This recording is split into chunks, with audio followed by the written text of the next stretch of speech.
2026ರ UGC ನಿಯಮವನ್ನು ಯಥಾವತ್ತಾಗಿ ಜಾರಿ ಮಾಡಬೇಕೆಂದು ಒತ್ತಾಯಿಸಿ ಡಾಕ್ಟರ್ ಬಿಆರ್ ಅಂಬೇಡ್ಕರ್ ಮಹಾಸಭಾ ಹಾಗೂ ವಿವಿಧ ಸಂಘಟನೆಗಳ ವತಿಯಿಂದ ನಗರದಲ್ಲಿ ಪ್ರತಿಭಟನೆ ನಡೆಸಲಾಯಿತು. ನಗರದ ಶ್ರೀ ಚಾಮರಾಜೇಶ್ವರ ಸ್ವಾಮಿ ದೇವಸ್ಥಾನದ ಮುಂಭಾಗದಲ್ಲಿ ಜಮಾಯಿಸಿದ ಪ್ರತಿಭಟನಾಕಾರರು ಅಲ್ಲಿಂದ ಮೆರವಣಿಗೆ ಮೂಲಕ ಹೊರಟು ಶ್ರೀ ಭುವನೇಶ್ವರಿ ವೃತ್ತದಲ್ಲಿ ಕೆಲಕಾಲ ವಾಹನ ಸಂಚಾರ ತಡೆದು ವಿವಿಧ ಘೋಷಣೆ ಕೂಗಿ ಆಕ್ರೋಶ ವ್ಯಕ್ತಪಡಿಸಿ ಪ್ರತಿಭಟಿಸಿದರು. ಪ್ರತಿಭಟನೆಯನ್ನುದ್ದೇಶಿಸಿ ಮಹಾಸಭಾದ ಕಾರ್ಯಾಧ್ಯಕ್ಷ ಸಿಕೆ ಮಂಜುನಾಥ್ ಹಾಗೂ ನಿವೃತ್ತ ಜಂಟಿ ನಿರ್ದೇಶಕ ಮಂಜುನಾಥ್ ಪ್ರಸನ್ನ ಮಾತನಾಡಿದರು. ಪ್ರತಿಭಟನೆಯಲ್ಲಿ ಡಾಕ್ಟರ್ ಬಿಆರ್ ಅಂಬೇಡ್ಕರ್ ಮಹಾಸಭಾದ ಅಧ್ಯಕ್ಷ ಉಮೇಶ್ ಕುದರ್, ಪ್ರಧಾನ ಕಾರ್ಯದರ್ಶಿ ಗಣೇಶ್ ಪ್ರಸಾದ್, ವಾಸು ಹೊಂಡರಬಾಳು, ಸಿಎಂ ಕೃಷ್ಣಮೂರ್ತಿ ಹಾಗೂ ವಿದ್ಯಾರ್ಥಿಗಳು ಭಾಗವಹಿಸಿದ್ದರು. ಆಯೋಗ ಎಲ್ಲ ಯೂನಿವರ್ಸಿಟಿಗಳಿಗೆ, ವಿಶ್ವವಿದ್ಯಾಲಯಗಳಿಗೆ ಧನ ಸಹಾಯವನ್ನ ಎಷ್ಟು ಪ್ರಮಾಣದಲ್ಲಿ ಮಾಡಬೇಕು ಎನ್ನುವಂತ ಹಿನ್ನೆಲೆಯಲ್ಲಿ ಕೇಂದ್ರ ಸರ್ಕಾರದಿಂದ ಹಂಚಿಕೆಯನ್ನು ಮಾಡ್ತಾರೆ. ಅಂದ್ರೆ ವಿಶ್ವವಿದ್ಯಾಲಯಗಳಿಗೆ ಸಂಬಂಧಪಟ್ಟಂತ ಎಲ್ಲಾ ರೀತಿಯ ತೀರ್ಮಾನಗಳನ್ನ ತೆಗೆದುಕೊಳ್ಳೋದಕ್ಕೆ ಈ ಒಂದು ಆಯೋಗ ರಚನೆಯಾಗಿರ್ತದೆ. ಅದೊಂದು ಸ್ವಾಯತ್ತ ಸಂಸ್ಥೆಯಾಗಿ ಸ್ವಾತಂತ್ರ್ಯ ಬಂದ ನಂತರ 1956ರಲ್ಲಿ ಈ ಒಂದು ಯುಜಿಸಿ ಧನಸಹಾಯ ಆಯೋಗ ಎನ್ನುವಂತ ರಚನೆಯಾದ ಮೇಲೆ ಎಲ್ಲಾ ವಿಶ್ವವಿದ್ಯಾಲಯಗಳಲ್ಲಿಯೂ ಕೂಡ ಇಲ್ಲಿಯವರೆಗೆ ಈಗ ನಮ್ಮ ರಾಜ್ಯದಲ್ಲಿ ಪ್ರತಿ ಜಿಲ್ಲೆಗಳಿಗೂ ಕೂಡ ಒಂದೊಂದು ವಿಶ್ವವಿದ್ಯಾನಿಲಯವನ್ನ ನೀಡಲಾಗಿದೆ. ಅದಕ್ಕಿಂತ ಮುಂಚೆ ಇದ್ದಂತ ವಿಶ್ವವಿದ್ಯಾಲಯಗಳಲ್ಲಿ ಒಟ್ಟು ಇಡೀ ದೇಶದಲ್ಲಿ 109 ವಿಶ್ವವಿದ್ಯಾಲಯಗಳಿಗೆ ಯುಜಿಸಿ ಧನಸಹಾಯ ಆಯೋಗದ ವತಿಯಿಂದ ಎಸ್ಸಿ ಎಸ್ಟಿ ಎನ್ನುವಂತ ಪ್ರತ್ಯೇಕ ಘಟಕವನ್ನ ತೆರೆದು ಕಾರ್ಯಾಚರಣೆಯಲ್ಲಿ ಇದ್ದುದನ್ನು ನಾವು ಕಾಣುತ್ತೇವೆ. ಈಗ ಇತ್ತೀಚೆಗೆ ಏನಾಗಿದೆ ಅಂತಂದ್ರೆ ಯೂನಿವರ್ಸಿಟಿಗಳಲ್ಲಿ, ವಿಶ್ವವಿದ್ಯಾಲಯಗಳಲ್ಲಿ ಈಗ ವಿದ್ಯಾರ್ಥಿಗಳೇ ನೀವು ಯಾಕೆ ನಿಮಗೆ ಈ ಒಂದು ವಿಚಾರ ಮನವರಿಕೆ ಆಗಬೇಕಾಗಿದೆ ಅಂತಂದ್ರೆ, ನೀವೆಲ್ಲರೂ ಕೂಡ ಒಂದೊಂದು ವಿಶ್ವವಿದ್ಯಾನಿಲಯದ ಕೆಳಗಡೆ ಅಧ್ಯಯನವನ್ನು ಮಾಡ್ತಾ ಇರತಕ್ಕಂಥವ್ರು. ನೀವು ಪಿಯುಸಿಯನ್ನು ಓದಿದ್ದೀರಿ. ಪಿಯುಸಿ ಓದೋ ತನಕ ಸರ್ಕಾರ ನಿಮಗೆ ನೇರವಾಗಿ ಸರ್ಟಿಫೈ ಮಾಡ್ತಾ ಇತ್ತು. ಈಗ ಯೂನಿವರ್ಸಿಟಿಗಳು ನಿಮಗೆ ಡಿಗ್ರಿಯನ್ನು ಕೊಡ್ತವೆ.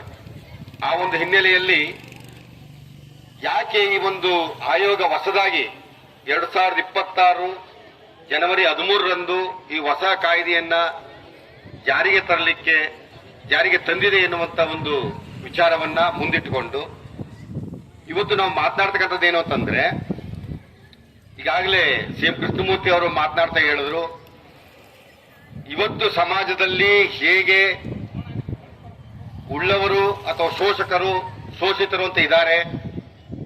ಇದು ಸರ್ಕಾರಿ ಕಚೇರಿಗಳಲ್ಲಿಯೂ ಇದಾವೆ, ಹಾಗೆ ಯೂನಿವರ್ಸಿಟಿಗಳಲ್ಲಂತೂ ಬಹಳ ಹೆಚ್ಚು ಕೆಲಸವನ್ನ ಮಾಡ್ತಾ ಇದ್ದಾವೆ.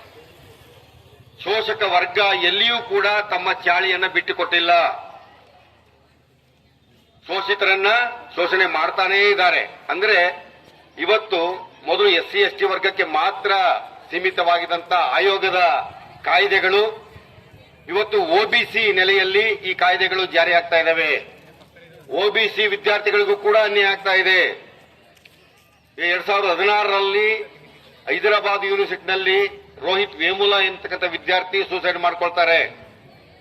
ಇತ್ತೀಚೆಗೆ ಬಾಂಬೆ ಮತ್ತು ಕಾನ್ಪುರದಲ್ಲಿ ಐಐಟಿ ವಿದ್ಯಾರ್ಥಿಗಳು ಕೆಲವರು ಬಿಲ್ಡಿಂಗ್ ಇಂದ ಹಾರಿ ಆತ್ಮಹತ್ಯೆಯನ್ನು ಮಾಡ್ಕೊಳ್ತಾರೆ, ಕೆಲವರು ಹ್ಯಾಂಗಿಂಗ್ ಮಾಡ್ಕೊಳ್ತಾರೆ. ಇದಕ್ಕೆಲ್ಲ ಕಾರಣ ಏನು?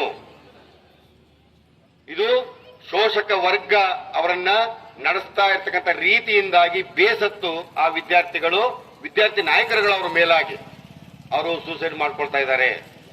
ಜಾರಿಗೆ ತಂದಿರತಕ್ಕಂತ ಯುಜಿಸಿ ಕಾಯ್ದೆ 2026ರ ಒಂದು ಕಾಯ್ದೆಯನ್ನ ಕೆಲವು ಮನುವಾದಿಗಳು, ಕೋಮುವಾದಿಗಳು ಅದರ ವಿರುದ್ಧ ಪ್ರತಿಭಟನೆ ಮಾಡಿದ ಹಿನ್ನೆಲೆಯಲ್ಲಿ ಹಾಗೂ ಸುಪ್ರೀಂ ಕೋರ್ಟ್ನಲ್ಲಿ ತಕರಾರು ಅರ್ಜಿ ಸಲ್ಲಿಸಿದ ಹಿನ್ನೆಲೆಯಲ್ಲಿ ಇಂದು ಸುಪ್ರೀಂ ಕೋರ್ಟ್ ಅದಕ್ಕೆ ಆ ಕಾಯ್ದೆಗೆ ತಡೆಯಾಜ್ಞೆಯನ್ನ ಕೊಟ್ಟಿರ್ತದೆ. ಇದು ಯೂನಿವರ್ಸಿಟಿ, ವಿಶ್ವವಿದ್ಯಾನಿಲಯಗಳಲ್ಲಿ ಮತ್ತು ಉನ್ನತ ಶಿಕ್ಷಣದ ವ್ಯವಸ್ಥೆ ಒಳಗಡೆ ಜಾತೀಯತೆ ತಾಂಡವಾಡ್ತಿರ್ತಕ್ಕಂಥದ್ದು ತಮಗೆಲ್ಲ ಗೊತ್ತಿರ್ತಕ್ಕಂಥ ಸಂಗತಿ. ಇದರ ಒಂದು ಹಿನ್ನೆಲೆಯಲ್ಲಿ ಹಾಗೂ ಇತ್ತೀಚೆಗೆ ಏನು ಎಸ್ಸಿ ಎಸ್ಟಿ ಮತ್ತು ಒಬಿಸಿ ವಿದ್ಯಾರ್ಥಿಗಳು ಜಾತಿ ತಾರತಮ್ಯದಿಂದ ಮತ್ತು ಲಿಂಗ ತಾರತಮ್ಯದಿಂದ ಮಹಿಳೆಯರು ಮತ್ತು ಹೆಣ್ಣು ಮಕ್ಕಳು, ಅಂಗವಿಕಲರು ಇವರು ಒಂದು ನಿಮ್ನ ವರ್ಗಕ್ಕೆ ಸೇರ್ತಕ್ಕಂಥವರು ಮಾಡ್ತಾ ಇರ್ತಕ್ಕಂಥ ಕಿರುಕುಳ ಮತ್ತು ದೌರ್ಜನ್ಯದ ವಿರುದ್ಧ ಎಷ್ಟು ಪ್ರಕರಣಗಳಲ್ಲಿ ಆತ್ಮಹತ್ಯೆ ಆಗಿರ್ತಕ್ಕಂಥದ್ದನ್ನ ನಾವು ಕಂಡು ಇತ್ತೀಚೆಗೆ ರೋಹಿತ್ ವೆಮುಲಾ ಅಂತಕ್ಕಂಥ ವಿದ್ಯಾರ್ಥಿ ಹೈದರಾಬಾದ್ ಯೂನಿವರ್ಸಿಟಿನಲ್ಲಿ ಮತ್ತು ಇನ್ನೂ ಹಲವಾರು ವಿದ್ಯಾರ್ಥಿಗಳು ಜಾತಿಯ ತಾರತಮ್ಯದ ಒಂದು ಹಿನ್ನೆಲೆಯಲ್ಲಿ ಅಪಮಾನಕ್ಕೊಳಗಾಗಿ ಆತ್ಮಹತ್ಯೆ ಮಾಡ್ಕೊಂಡಿರ್ತಕ್ಕಂಥ ಸಂಗತಿ ಹಿನ್ನೆಲೆಯಲ್ಲಿ ಸುಪ್ರೀಂ ಕೋರ್ಟ್ ನೀಡಿದಂತ ಸೂಚನೆಗೆ ಅನುಗುಣವಾಗಿ ಒಂದು ಕೇಂದ್ರ ಸರ್ಕಾರ 2026ರಲ್ಲಿ ಒಂದು ಕಾಯ್ದೆಯನ್ನ ಜಾರಿಗೆ ತಂದಿರ್ತಕ್ಕಂಥದ್ದು ತಮ್ಗೆಲ್ಲ ಗೊತ್ತಿರ್ತಕ್ಕಂಥ ವಿಚಾರ. 2026 ಜನವರಿ 13ನೇ ತಾರೀಕು ಹೊಸ ಕಾಯ್ದೆಯನ್ನ ಕೇಂದ್ರ ಸರ್ಕಾರ ಜಾರಿಗೆ ತಂದಿತ್ತು.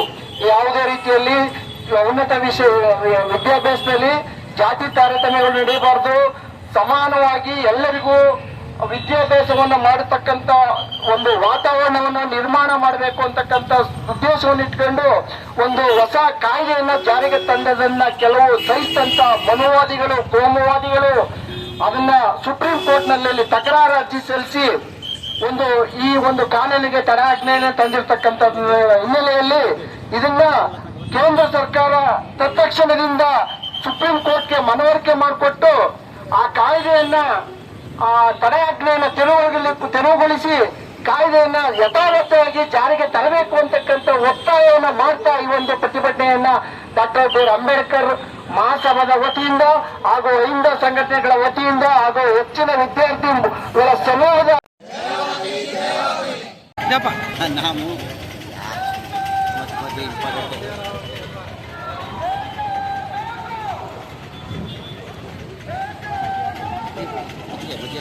ಕೆಲಸ ಇದೆ ಇಸ್ಕೊಳ್ಳಿ ಎಡಿ ಇಸ್ಕೊಳ್ಳಿ